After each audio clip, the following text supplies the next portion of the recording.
My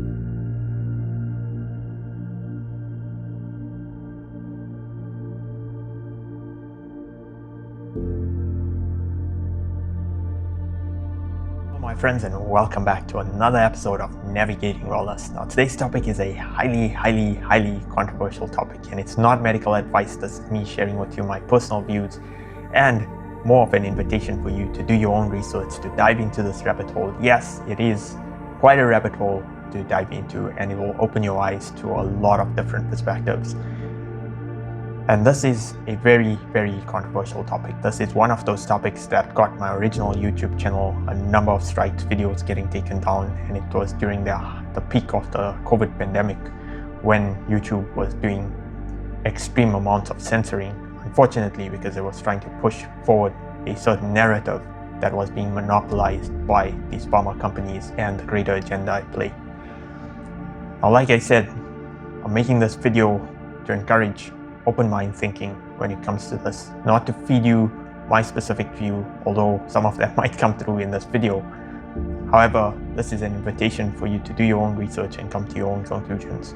The reason I'm making this video and the reason I chose this topic is because something very disturbing that I've noticed. So as we start to become more and more dependent on using AI to do our research and to feed us with certain positions, we are delegating a lot of our critical thinking to AI, and we may not be as mindful as to whether those views are the views of the mainstream and whether it is not giving us the full spectrum of information to be able to reach our own conclusions. And this is something I noticed when it came to the topic of vaccinations. Now, like I said, it's a highly controversial topic, and unfortunately, the AI tools out there today are still pushing forward the mainstream narrative and the narrative that was existing at the time of the pandemic. That's despite all the good work that RFK is doing to really bring a lot of this to the forefront and to really open the eyes of the public to many of the studies and research that contradicted the mainstream narrative that was hidden from the public. And unfortunately, the mainstream has still not brought a lot of this information to light. Now, if you know about how this agenda works and how the mainstream has been monopolized, you will recognize why that information is still not being brought to the awareness of the masses. However, I do want to encourage people who do have an open mind. Now, if you have a mind that is close to this, then this is probably not the video for you. But if you have an open mind and are waking up to this reality, then it is an invitation to really go down this rabbit hole, because it will start to bring a lot more revelations and you'll have a much more better perspective and understanding. Irrespective of whatever decision you come to, at least try and make an informed decision. Start to think beyond just the mainstream narrative, and the only way for us to do that is to come to the awareness of all the information that is out there when it comes to vaccinations. Before you subject your little ones to these vaccinations, try and do the research so that you are making an informed decision and start to consider a lot of the information that has been hidden from the masses because of certain industries monopolizing and trying to push forward certain dystopic agendas. Now, I don't want to get into all the details of nanotech and the deeper agendas at play, because that's when you tend to lose a lot of people on this topic. However, I do want to mention the use of certain heavy metals like aluminum or aluminium, depending on which part of the world you're from, and some other toxic ingredients within these vaccinations that are known to disrupt human health and to cause a lot of conditions from autism to autoimmune conditions. And unfortunately, this practice is still continuing and this is still considered safe. However, it's something that I think we need to do more research and we need to have an open mind, because the mainstream has very much so painted this as safe for human consumption, safe for injecting within humans.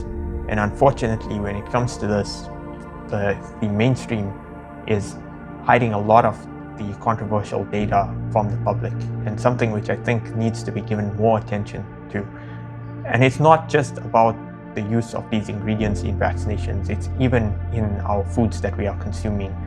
And I know sometimes it's really hard to get around it, especially if you're traveling or you're going in airports or airplanes and they're cooking or heating foods in aluminum packaging, and there's a tendency for some of this aluminum to leach into the foods and for us to indirectly consume it.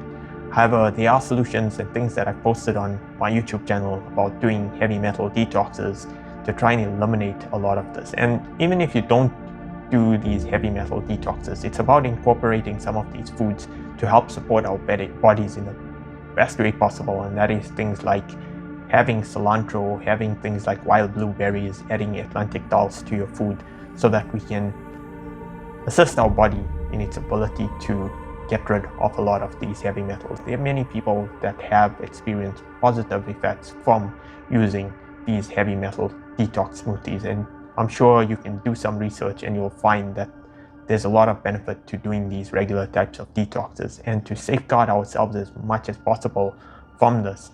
But where it becomes very controversial is when these are administered to young children, and this is where I think we need to be doing much more research to have that questioning mind and have that open dialogue and to reach our own conclusions when it comes to this. So like I said, I'm not here to give you or to force my perspective on you. It's an invitation to do the research and come to your own conclusions.